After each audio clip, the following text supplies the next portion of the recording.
l'Union africaine, dans une profonde crise, une crise très sévère, l'Union africaine n'arrive pas à régler les problèmes du continent. C'est clair. Ce que l'Union européenne arrive à faire pour l'Europe, l'Union africaine n'arrive pas à le faire pour l'Afrique. Et l'Union africaine vient à Bruxelles pour chercher de l'argent, pour aller, comme disait, apporter des solutions africaines aux problèmes africains. Ça fait sourire. Comment on peut apporter des solutions africaines aux problèmes africains avec l'argent européen? Il faut que les Africains financent leur sécurité et financent leur développement. Et nous avons, Dieu sait que nous avons les moyens, nous sommes le continent le plus riche du monde. Un tiers des ressources naturelles prouvées sont en Afrique. L'Afrique va être le continent le plus peuplé, et la bonne nouvelle, c'est que c'est peuplé de jeunes. Quand l'Europe vieillit, l'Amérique vieillit, l'Asie vieillit, l'Afrique, par la grâce de Dieu, rajeunit. Nous sommes 1 milliard d'Africains, dont plus de 60% de jeunes. Et dans moins de 30 ans, on sera 2 milliards d'Africains, dont une grande majorité de jeunes. Maintenant, les jeunes, c'est un atout qui peut être une bombe. Si nous nous débrouillons pour avoir la même Afrique, désunie, hyper balkanisée, avec 50 et quelques États, une Afrique pauvre dans un continent le plus riche du monde, ces jeunes-là vont devenir un problème au lieu d'être un atout. C'est pour ça que je dis, je lance un appel, pas pour moi seulement, mais pour tous les panafricanistes. Il faut élire des dirigeants panafricanistes dans nos pays. L'exemple de Wade, Kadhafi et Obasanjo l'a prouvé. Des dirigeants non panafricanistes ne vont pas parler du futur de l'Afrique. Ils vont nous faire rêver en nous faisant croire qu'il est possible de bâtir l'Afrique sans l'unité. Ce n'est pas possible. Ou bien ils vont parler de l'unité du bout des lèvres et ils vont pratiquer autre chose. Nous sommes aujourd'hui dans une situation de non-développement, de développement arrêté, parce que nous sommes divisés. Le Sénégal, la Gambie, la Guinée-Bissau, ce n'est pas possible, ça ne peut pas continuer. Il faut que ces trois pays, plus le Mali, plus la Mauritanie, plus la Guinée-Conakry, plus les autres pays de l'Afrique de l'Ouest, pourquoi on ne crée pas une union politique en Afrique de l'Ouest avec un gouvernement régional, fédéral? Pourquoi on ne peut pas le faire? Et lancer le même appel aux pays de la SADC, qui sont très unis d'ailleurs. Lancer un même appel aux pays de l'Afrique de l'Est. Le pays de l'Afrique du Nord, s'ils étaient unis, vous croyez que l'alliance Maroc-Algérie ne serait pas une puissance comme la France et l'Algérie, la France et l'Allemagne? Très rapidement. Mais chacun est dans sa situation avec les mêmes difficultés et on passe notre temps, chacun d'entre nous est un obstacle pour le développement de l'autre. Vous imaginez que le Mali a 7 frontières. 7. 7 pays empêchent au Mali de voir le soleil, c'est-à-dire de voir la mer et d'accéder. Vous avez la Guinée, territoire Sénégal, Mauritanie, Côte d'Ivoire, Burkina Faso, Niger, Algérie. Si quand 7 pays vous encerclent et chacun prétend être un pays souverain qui contrôle ses frontières, mais il vous étouffe, il vous empêche de respirer. C'est pour ça que nous nous disons, on peut aller rapidement, au moins, à défaut d'avoir les États-Unis d'Afrique, qu'on ait des gouvernements d'union au plan régional, étape vers les États-Unis d'Afrique. Qu'est-ce qui nous empêche d'avoir une monnaie commune? Le franc CFA, là, 14 pays le partagent, en Afrique centrale et en Afrique de l'Ouest. Faisons-en la base d'une monnaie continentale.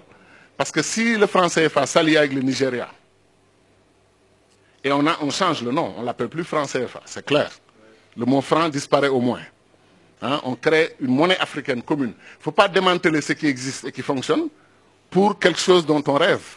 On prend ce qui existe, on l'améliore et on l'élargit au Nigeria, au Ghana. Dès qu'on le fait, on a presque un tiers des pays africains qui partagent la même monnaie. Mais c'est une base pour tendre la main aux autres. Kadhafi, avant lui, Nkrumah, on parlait de Banque centrale africaine il y a 50 ans. Banque centrale africaine, monnaie commune africaine, constitution, citoyenneté africaine, armée, défense commune africaine, diplomatie commune africaine, commerce extérieur africain. C'est pour ça que je dis que quand on a mis Nkrumah de côté, après on a organisé le coup d'État, on s'est retrouvé avec un faux paradigme qui a fait que même les pays africains les plus avancés comme la Côte d'Ivoire sont retombés après dans la situation que l'on sait. Est-ce que vous savez que les Malaisiens allaient en Côte d'Ivoire pour dire aux Ivoiriens dans les années, début des années 70, nous voulons être comme vous? Aujourd'hui, la Malaisie est une puissance régionale. Elle vend de l'huile de palme à la Côte d'Ivoire qui lui vendait de l'huile de palme avant.